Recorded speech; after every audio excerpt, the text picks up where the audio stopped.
ಅದು ಬರೀ ಆಗಿರೋದು ಚಿನ್ನು 89 ಕೋಟಿ 60 ಲಕ್ಷ ಮಾತ್ರ ಅಂತ. ಬಿಡಿ, ಅದ್ರ ಬಗ್ಗೆ ನಾನು ಮಾತಾಡ್ತೀನಿ. ಅಂದ್ರೆ ಒಪ್ಕೊಂಡಂಗೆ ಆಯ್ತಲ್ಲ ಅಕ್ರಮ ಆಗಿದೆ ಅಂತೇಳಿ.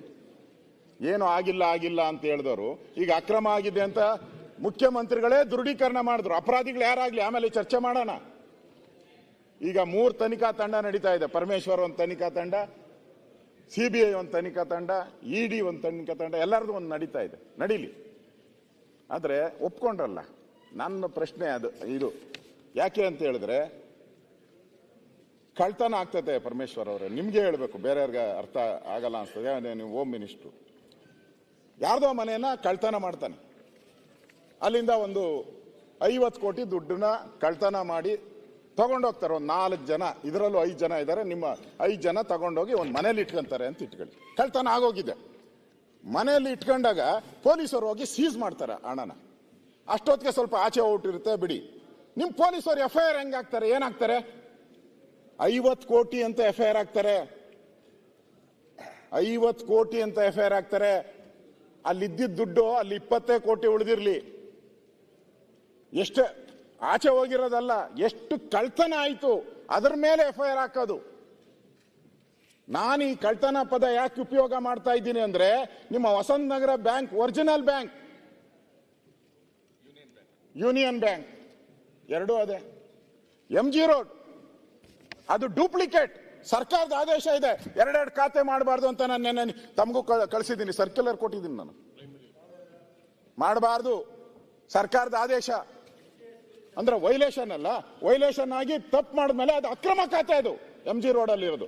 ಮತ್ತೆ ಈ ಕದ್ದಣನ ನೀವು MG ರೋಡಿಗೆ ಟ್ರಾನ್ಸ್ಫರ್ ಆಗೈತೆ ಅಂದ್ರೆ ಮುಖ್ಯಮಂತ್ರಿಗಳು ಹೇಳ್ತಾರೆ ಇಲ್ಲ ಅದು 89 ಅಂದ್ರೆ ಯಾರು ಒಪ್ತಾರೆ? ಇದು ಈಗೆಲ್ಲ FIR ಅಲ್ಲಿ ಆಗಿರೋದು 187 ಕೋಟಿ ಇದೆ. ಅದಕ್ಕೋಸ್ಕರ ನಾನು ಹೇಳ್ತಾ ಇರೋದು, ಇದು 187 ಕೋಟಿ ಹಗರಣ, ಕಳ್ತನ ಔಟ್ ಇದೆ. ಅದನ್ನ ಒಂದು ಬ್ಯಾಂಕಲ್ಲಿ ಕಳ್ಳರೆಲ್ಲ ಸೇರಿ ಒಂದು ಬ್ಯಾಂಕಲ್ಲಿ ಇಟ್ಟಿದ್ದಾರೆ. ಇನ್ ಸ್ವಲ್ಪ ಹೊತ್ತು ಇವನೇನಾದ್ರೂ ಸತ್ತಿಲ್ಲ ಅಂದಿದ್ರೆ ಅದನ್ನು ಪಟ ಪಟ ಕಟ ಕಟ ಅಂತ ಹೊರಟೋಟಿರೋದು. ತೆಲಂಗಾಣಕ್ಕೆ ಹೊರಟೋಡೋದು ಸತ್ತೋಟ. ಪಾಪ ಇವರು ಅಮಾಯಕ ಸತ್ತೋದ, ಚಂದ್ರಶೇಖರನು. ನಿಮ್ಮ ಭಾಷೆಯಲ್ಲಿ ಪಾಪದವನು ಸತ್ತೋದ. ಅವನು ಸತ್ತಿಲ್ಲ ಅಂದ್ರೆ ಅದನ್ನು ಟ್ರಾನ್ಸ್ಫರ್ ಆಗ್ಬಿಡೋದಲ್ಲ. ಅದಕ್ಕೆ ಇದು ನಾನು ಮುಖ್ಯಮಂತ್ರಿಗಳ ನೆನ್ನೆ ರಿಪ್ಲೈ ಮಾಧ್ಯಮದಲ್ಲೂ ನಾನು ನೋಡಿದ್ದೀನಿ, ಅದು ಬಂತು. ಅದಕ್ಕೆ ಕ್ಲಾರಿಫಿಕೇಶನ್ ಕೊಡಿ ಹೇಳಿದ್ದೀನಿ. ಇದು ಪಕ್ಕ 187 ಕೋಟಿನೇ. ಕದ್ದು ಇನ್ನೊಂದು ಕಡೆ ಇಟ್ಟ ಮೇಲೆ ಅದು ಪರರಣ ಇದ್ದಂಗೆ. ಇದು ಬಹಳ ನೆನ್ನೆ ಮುಖ್ಯಮಂತ್ರಿಗಳು ಹೇಳಿದ್ದಾರೆ. ನಾನು ಈ ಹಣಕಾಸು